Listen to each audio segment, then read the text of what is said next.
Welcome to the Microshop. I'm Howard Ratan, and haven't made one of these in a while. I haven't given up. I have almost 3,000 subscribers, and the evolution of a Microshop video has gone. It's well over 100,000 views now. So thank you very much for that. And I've been awfully busy. I play in two bands. One of them is my band that I do through the school. And of course, with work and everything else, it's just been too busy. So I haven't been in the shop for 5 months, not until last weekend. And all I've been doing since is cleaning up, because it becomes a dumping ground after a while. So this video is kind of just to talk about some viewer comments, and just to say I'm still here and I have big plans. Whether or not they come to fruition or not, I don't know. I'd like to thank you for all the comments on the Call It Chuck. I've got some actually really good information and ideas off of that. A lot of comments on the spoon carving in general. I've only done one video on that, and I think I'd like to maybe take another stab at making videos about that. Lots and lots of comments on the whole Microshop concept.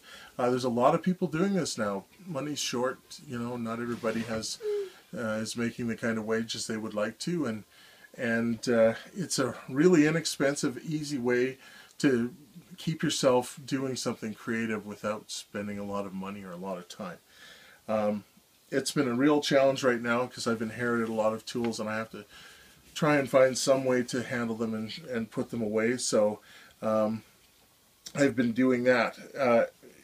However, there's a couple of comments that I really would like to talk about. First of all, and I didn't even know that there were different. I knew there were different sizes.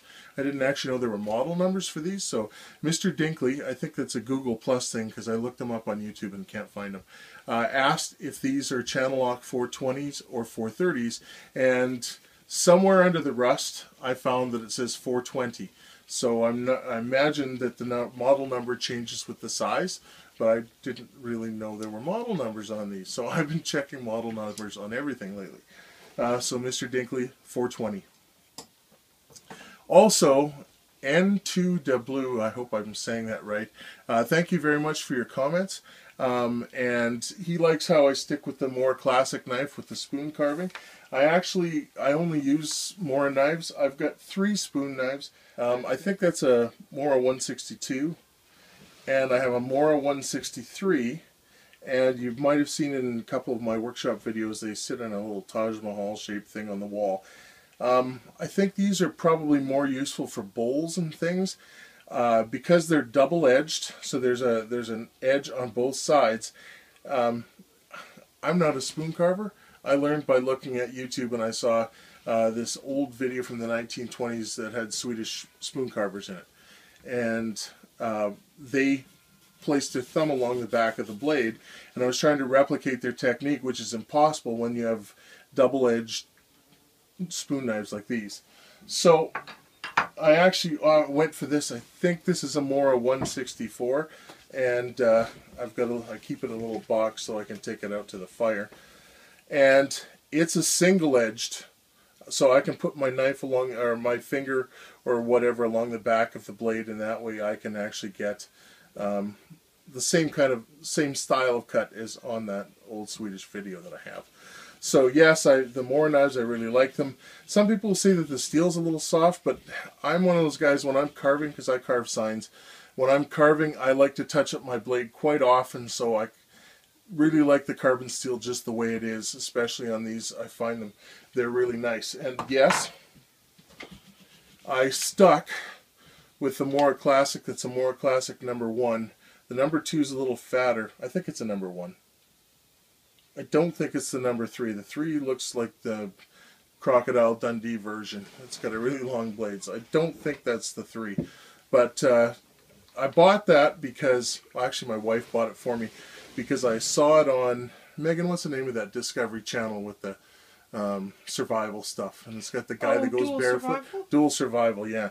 The guy in Dual Survival had that knife, and he had it in one of those things that hangs around his neck, and I said to my wife when we were watching it, I had a knife just like that when I was a kid, and I really liked it, and I have no idea what happened to it. So she went and found this and bought it for me, and it comes in this horrible, awful plastic case that I really hate. So I went and made myself, you see that, Megan? I went and made myself one out of leather, out of really nice harness leather. It's quite thick, and I put a Celtic knot on it and hung it from this, but I don't like this. It's not natural fiber. And my Mora knife goes in there, and it's really good and secure, and I really like that knife. Now the interesting thing about that is about 2 weeks ago we were going through Dad's tools, and I found the knife from when I was a kid, and I didn't know I still had it.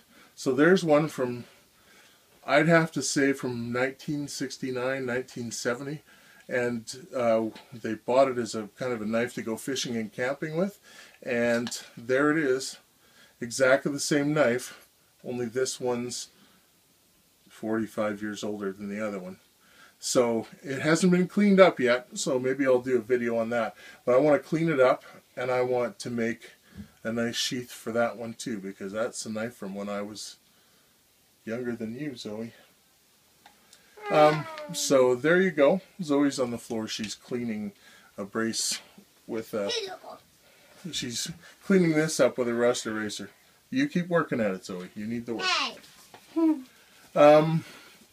And I'll start wrapping this up. Bobby1608, she thanked me for the video and the plans for the warping board. You're very welcome. I've had a lot of comments over the years on that, because I put that originally on my website, I think about 12 years ago. And I'm glad I did the video. I was glad I found those photographs and could do that.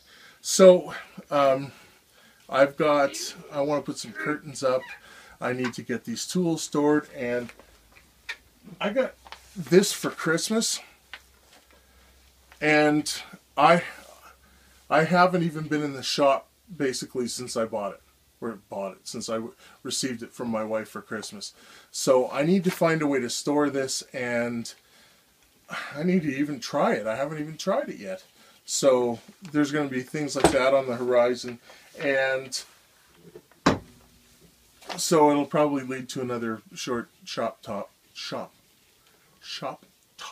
type video on how I find homes for all this stuff. Oh, and if anyone knows how to store spring clamps in an efficient and compact manner, let me know, because I'm starting to trip over these things. So thank you for watching. More videos to follow, and happy woodworking.